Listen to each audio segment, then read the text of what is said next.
कंगना रनावत अंधभक्तों की दीदी, ये लैटरिन को च्यवनप्राश समझ के खाने वाली। कंगना रनौत जी की तो उस मैडम को ये समझ आना चाहिए कि क्या पहले उसको 2000 पहले से उसको अंग्रेज उठाकर ले जा रहे थे क्या, या फिर उसके साथ लगातार बलात्कार हो रहा था। 16 वर्ष की उम्र में खुदीराम बोस ने फांसी के फंदे को इसलिए नहीं चुमा था कि अंधभक्तों की बहन कंगना रनावत, सावरकर की नाजायज औलाद, गोडसे की नाजायज औलाद, श्यामा प्रसाद मुखर्जी की नाजायज औलाद है, देश के महापुरुषों का अपमान करे। कहीं ना कहीं अगर उस औरत की हम बात कर रहे हैं तो शायद उसको फेमस ही कर रहे हैं। ऐसे टुच्चे मुच्चे लोग अपने आप को फेमस करने के लिए ऐसे बयान देते हैं, ऐसी बातें बोलते हैं। जो हजार लाखों की तादाद में लोगों ने कुर्बानी दी, क्या वो ऐसे ही जाया होगा? क्या कंगना रनावत जैसी दो कौड़ी की नाचने गाने वाली हमारे भारत के उन क्रांतिकारियों का अपमान करेगी? देखिए, हम कितना भी खिलाफ बोल ले, इसको सिक्योरिटी ही मिलेगी। इसको कुछ मिलना तो है नहीं ना, इसके ऊपर UIPA लगेगी, क्योंकि हाँ, इसको अवार्ड मिलेगा, इसको मतलब सम्मानित किया जाएगा। ये चैनलों में क्या होता है, मदारी जैसे अपना दुकान लगाता है, अपने ही कस्टमर रखता है, राख को मंजन बनाता है, सांप को रस्सी बना के बेचता है। चैनल वाले यही काम कर रहे हैं। हमारे भारत में सिर्फ और सिर्फ मीडिया मस्जिद, नमाज, मंदिर, राम मंदिर के बारे में चला रही है, ऐसा हमने कभी नहीं देखा। टाइम्स नाउ की तो खैर बात ही ना करिए आप, ठीक है ना। टाइम्स नाउ तो सबसे बड़ा बिकाऊ पत्रकार जिसमें है, उसमें सारे टाइम्स नाउ में ही बैठे हैं।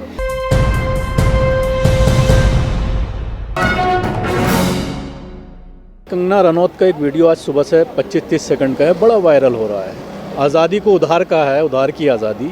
कहीं ना कहीं जो स्वतंत्रता सेनानी हैं, उनको रूह को आज तकलीफ़ पहुंची होगी जिस तरह के अल्फाज इस्तेमाल किए गए, और उस पर जो इंटरव्यू लेने वाला है वो खामोश है। हॉल के अंदर तालियां बज रही हैं। किस तरह का ये माहौल?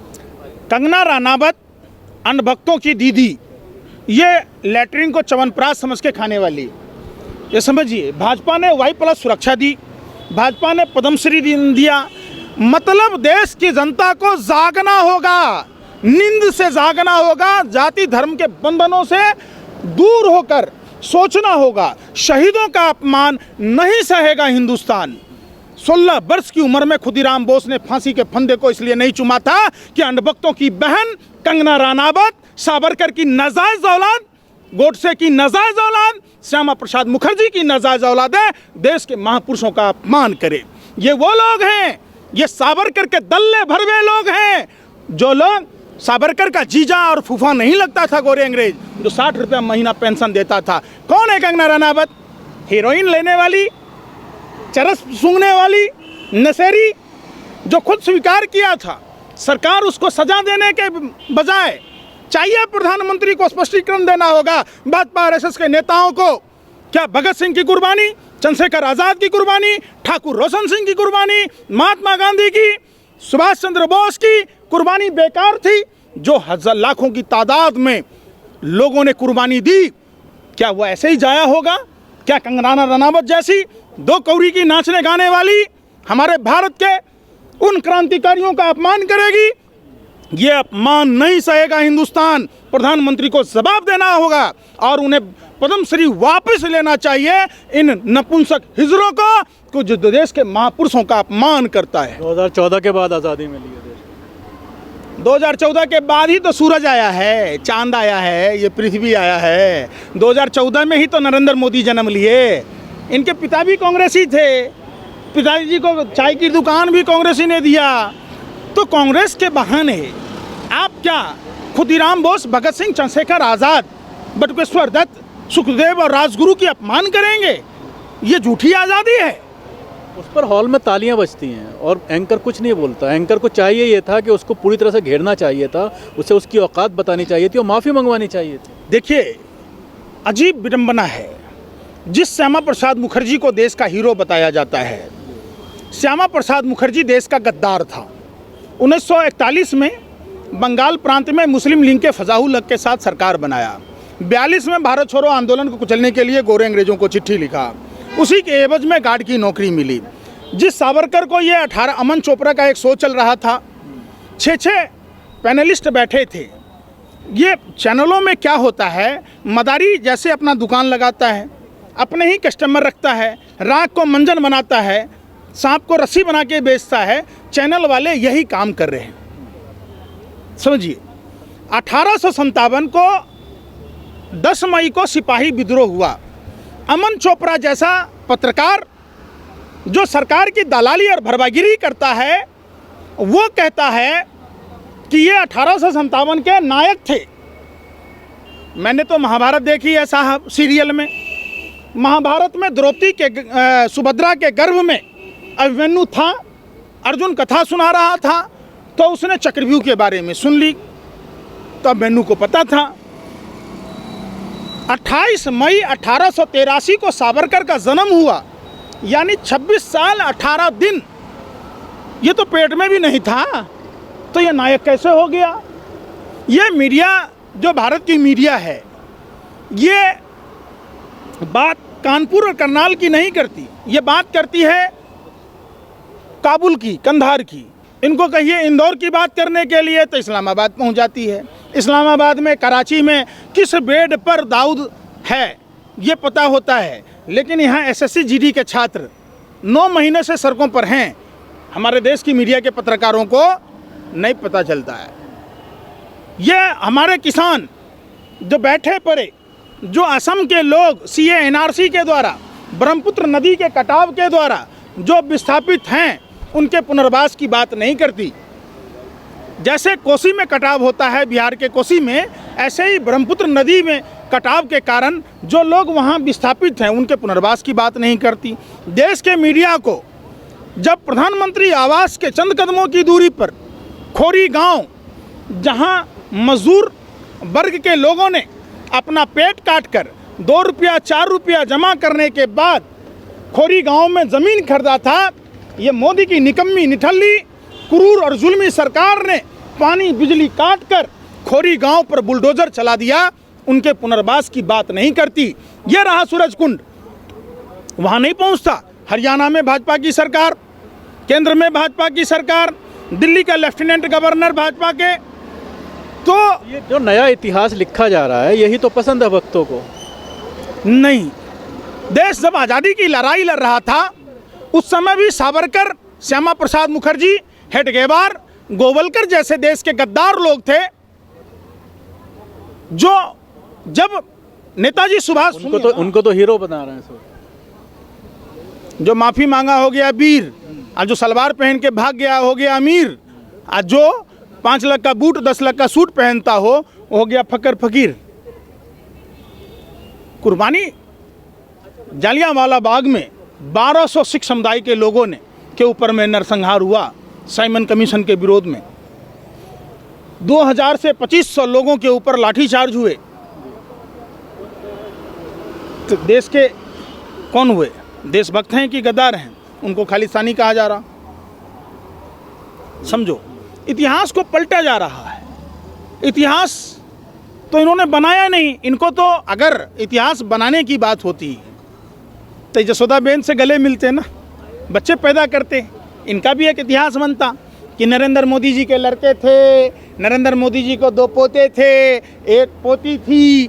तो क्या इतिहास बनाएंगे? जो आदमी औलाद नहीं पैदा कर सकता, वो इतिहास क्या बनाएगा?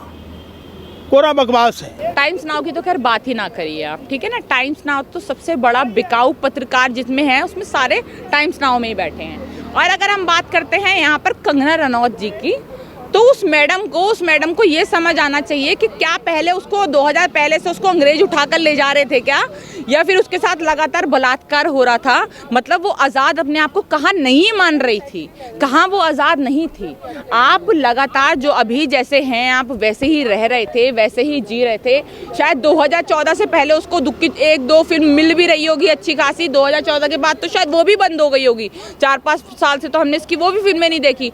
तो पहले ये अपने आप को जो आज़ाद नहीं मान रही थी, वो कहाँ नहीं मान रही थी। चलिए छोड़िए ये वाली बात। अब आप ये देखिए कि 2014 के बाद अगर बीजेपी ने हमारे भारत को आज़ाद कराया, ये देखिए कि हमारे भारत में भगत सिंह जो फांसी पे लटक गए, हमारे भारत में अशफाक उल्ला खान, बहुत बड़े बड़े ऐसे जिन्होंने हमारे भारत के लिए शहादत दी, हमारे भारत के लिए शहीद हो गए सिर्फ 22 से 23 साल की उम्र में, जो शहीद हो गए, आप उनकी शहादत को मतलब कुछ मानते ही नहीं है। ये हमारे भारत का अपमान नहीं है, ये हमारे भारत के शहीदों का अपमान है।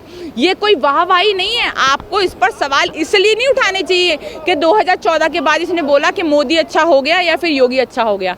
इस बात के लिए सवाल इसलिए उठनी चाहिए क्योंकि जो हमारे जो शहीद हुए, जिन्होंने हमारे शहादत दी, जो रोज बॉर्डर पर अपनी जान दे बैठते हैं, जो शहीद हो जाते हैं हमारे फौज में लोग, उनकी शहादत पे ये सवाल उठाने बनते हैं। ये लोग इसने सवाल उठाए हैं और उसी के लिए हम सबको इसके खिलाफ बोलना चाहिए। देखिए, हम कितना भी खिलाफ बोल लें, इसको सिक्योरिटी ही मिलेगी। इसको कुछ मिलना तो है नहीं ना, इसके ऊपर UAPA लगेगी, क्योंकि हाँ, इसको अवार्ड मिलेगा, इसको मतलब सम्मानित किया जाएगा।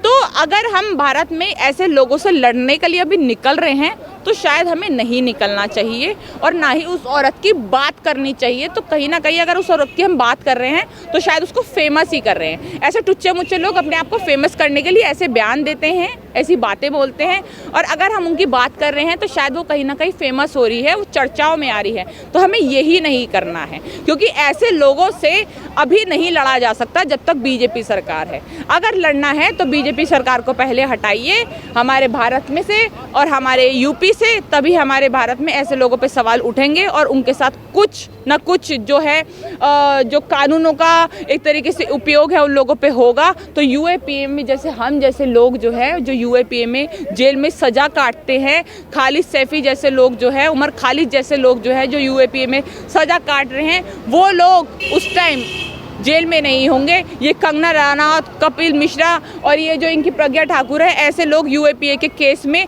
अंदर सड़ेंगे और तब शायद भारत को एक इंसाफ मिल सके। इस तरह की एक बहुत बड़ी संख्या है और इन सब चीज़ों को खूब वायरल किया जाता है, लोग उस पर यकीन करते हैं और ऐसा लगता है कि आज़ादी 2014 के बाद ही मिली है। और अभी आपने देखा होगा कि एक इंटरव्यू में जिस तरह से कहा कि 99 साल की लीज पर है आज़ादी। तो इस तरह की चीज़ें बहुत ज़्यादा वायरल होती है। एक नया इतिहास लिखा जा रहा है।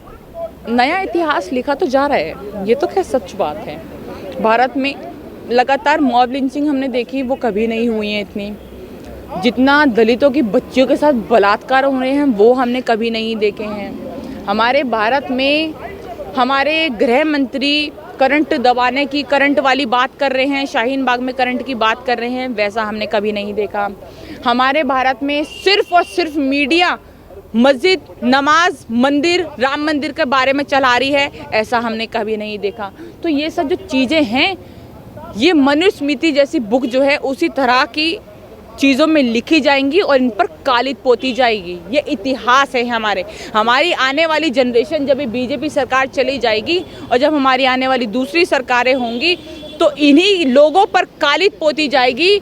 उन्हीं लोगों का ये लोग जो है ये अपना ही इतिहास, छोटा सा एक इतिहास बना रहे हैं, हिंदूवादी इतिहास, उस पर कालिद पोती जाएगी आने वाले टाइम में। और भारत इनको एक गंदे सड़े हुए नेता के रूप में याद करेगा, जिन्होंने हमारे भारत में नफरतें फैलाई, जिन्होंने हमारे भारत में दंगे करने के लिए लोगों को मजबूर किया, जिन्होंने हमारे भारत में लड़कियों का रेप होते देखा और कुछ नहीं बोला, जिन्होंने हमारे भारत में खुद के नेता होने रेप किया। BJP ऐसा इतिहास रचा रही है अपना, ऐसा ही इतिहास लिख रही है, जिसके ऊपर जैसे हम अभी मनुस्मृति को फाड़ते हैं, मनुस्मृति पे कालिद पोतते हैं, आने वाले टाइम में हमारी जनरेशन इस BJP पे कालिद पोतेगी, इस BJP पे कलंक लगाएगी और इस BJP की जो बुक्स है जिस पे भी इनका नाम लिखा होगा उसको जलाएगी, फाड़ेगी। तो यही इतिहास है जो इनका जब जाकर ख़त्म हो जाएगा।